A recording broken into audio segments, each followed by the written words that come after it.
They went over all this stuff that I never even considered in a Christmas tree. Oh, welcome crazy fam to Christmas on a budget. So I decided this year I was gonna get a Christmas tree, but I knew I didn't want to get something that would break the budget. So my deal to myself was I would not spend more than $100 on a Christmas tree. But I learned very quickly that there's a lot to know about buying a Christmas tree, especially for the first time, and especially when you're buying it online comparing to buying it in person. Because in person, you're gonna spend a lot more than you probably will online. So you don't get to see the tree ahead of time. You don't get to just look at it and know, like, oh, that's my Christmas tree. You kind of have to learn the tools and tricks to make it so it is that tree that you would want in person. So my first tip for you is to watch this whole entire video and get every tip and trick, because you never know which one is going to be the right one for you and picking the best tree for you. I decided to email my mom some random links thinking that this wasn't going to be this big of a decision for me. And I'm like, which one do you like best? And my mom sent me a long email. And so it's kind of, it's long. And it went over all this stuff that I never even considered in a Christmas tree. And I think a lot of other people that decide to buy their tree for the first time are also going to realize there's all these things they didn't realize people actually thought about when it came to buying a Christmas tree. So the first thing my mom said that I think is a big thing to note when it comes to tips and tricks other people tell you and what I'm going to tell you in this video. It says, not sure how much I can help. These things are highly personal preference. So depending on what you're looking for in a tree can really depend on your factors and what are deciding or not. But the things that my mom went over I think are related to no matter what you really want a Christmas tree to look like, these are factors that have to do with it. First thing would be is to watch the width of your tree. When I was looking on trees, I was always thinking about height. I'm like, I want a tall Christmas tree, I want something that's gonna fill the room, but I kind of forgot that filling the room this way usually means filling the room this way. And if you are like me and you have not that big of an apartment, well, I have a lot bigger apartment than I used to, but this is a rarity at the moment that I have a large apartment. Soon I'm probably be going to a lot smaller apartment after this. So I kind of wanted something that I could use year after year, which means I needed to consider the width. So the width, a lot of times when you go on a higher tree, you're gonna get a wider tree. And the trees I was looking at, my mom pointed out, a lot of them were 5 feet wide. And 5 feet wide is pretty big for a small living room. If you have a really small space, a really small living room, the one recommendation that my mom made that I thought was perfect is to buy a pencil tree. So a pencil tree is a skinnier, it's basically skinny and tall. But the thing is, I have a big enough space where I didn't really want a skinny and tall tree because that felt less like Christmas to me. I wanted something that was wide and just, you know, threw Christmas at your face. So I decided to take away all the pencil skirts on the list. So when I went on Amazon and did trees, I was like, saw a pencil skirt, I was like, next on the pencil trees. But it's still a beautiful option. So like I said, if you have a small space, I'll show you one right here, an idea of a good pencil tree that can fill your space and still feel like Christmas even if you don't have room for a larger, wider tree. I am wearing fuzzy pants and fuzzy Christmas socks. So they have little Santas on them. Say the little Santa. I look crazy, but I also have lights on, so it's hot as heck. So bye-bye socks. Before you get into picking which is the best brand, which is the best one on Amazon, Walmart, Home Depot, wherever you choose to shop for a tree, you have to determine these other factors for you. So like I said, the width, make sure the width can fit in your space. And the other thing is, height is not everything when it comes to a Christmas tree. So the one thing you can consider is if you want to spend less money, you can do a shorter tree, and a lot of times it will still fill room like you want it to. And if you need it to look taller than it really is, a recommendation would be to put a box underneath it. Put a box underneath it so it'll lift it higher and it'll still look cute, and then it'll also like make your tree skirt look fuller. You don't have to get an 8-foot tree, a 9-foot tree, a 10-foot tree, whatever tree. You could get a smaller one and still make it look taller. But if you decide that's not for you, you really just want to spend the money and do that height, I would say consider ceiling heights.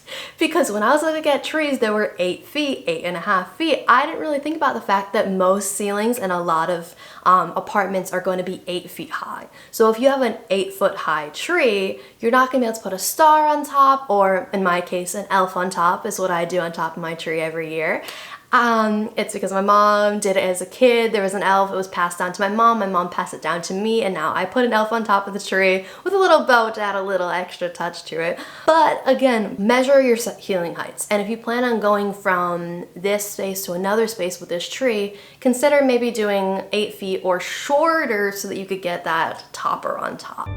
I know this video is all about finding the best tree, but I also want to help you save money in other ways. So a lot of people buy a Christmas tree skirt. And if you go even to Marshall's or Ross or TJ Maxx or whatever discount store you go to, a lot of times they'll still be very expensive for a tree skirt. So I was walking through specifically TJ Maxx and I was thinking like, oh crap, I bought my Christmas tree, but I don't have a tree skirt and I don't really have something that I could use as a tree skirt. So I was going through and I'm like, I don't want to spend $50, $60, $30 even on a tree skirt because I'm only going to be using it on Christmas time. Like I'm not going to use it for anything else besides the tree. So I decided to do a blanket instead, and that would be my tip for you, is use a blanket as a tree skirt. So I walked through and I found a fuzzy blanket, and I'll show it to you around my tree. I kind of just, wrapped it around my tree, just pretend my head is my tree, and that is what I did with this blanket. I could sew it and make it into an actual tree skirt template, but I decided to keep it as a regular blanket because I can use it year round. So I thought it'd be cute just to throw on my couch and just like a nice fluffy blanket, and then for Christmas time it will be the tree skirt. You have basically 2 options between styles of how the trees are built. There are ones that are hinged, so it comes usually in 3 separate pieces. Instead of sticking in each individual piece, you'll just pull it down and spread out the little pieces. Setup time makes a big difference in whether you want to do hinged or individually detachable pieces. So individually detached pieces are going to take you a lot longer than hinge system because that one step is already done for you. The only thing you're really doing is, the first level, putting on the second level, the third level, and then fluff. And whatever you decide to do after, lights, ornaments, every step after that. But just putting each piece in takes a lot of time. And the hinge system saves you a lot of time. Storage.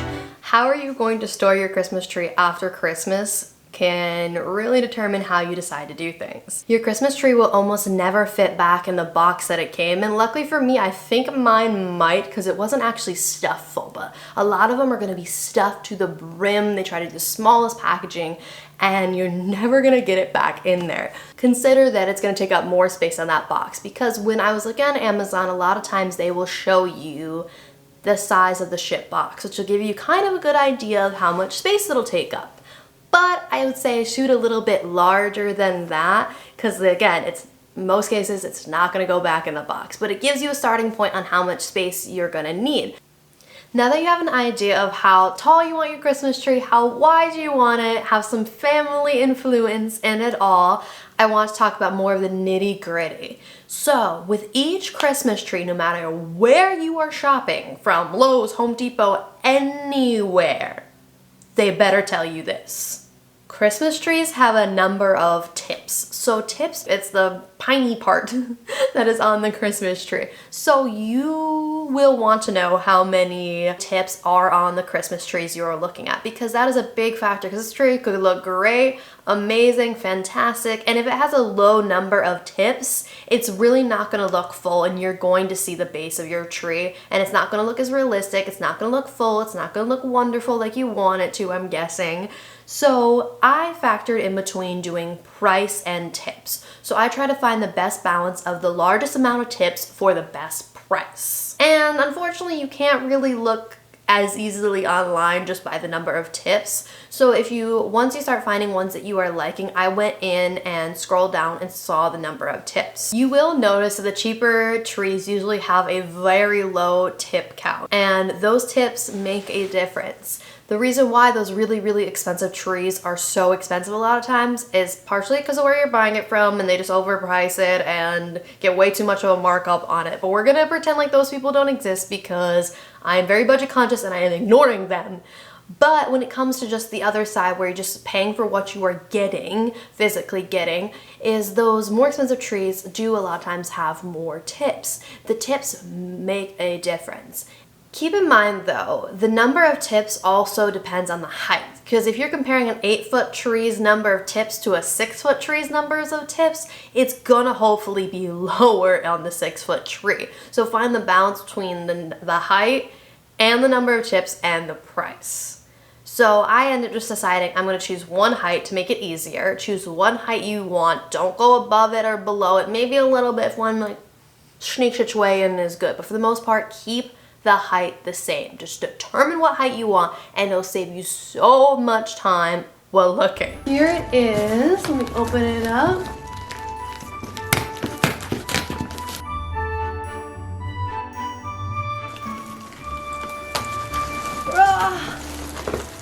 Here is my Christmas tree. I got a 6-foot white tipped Christmas tree, so it has a little look like snow and pine cones on it. So I bring a little bit of Connecticut back here with me in California, because it really doesn't feel like winter or fall when you live in California, but these little touches make a difference. So this is my Christmas tree.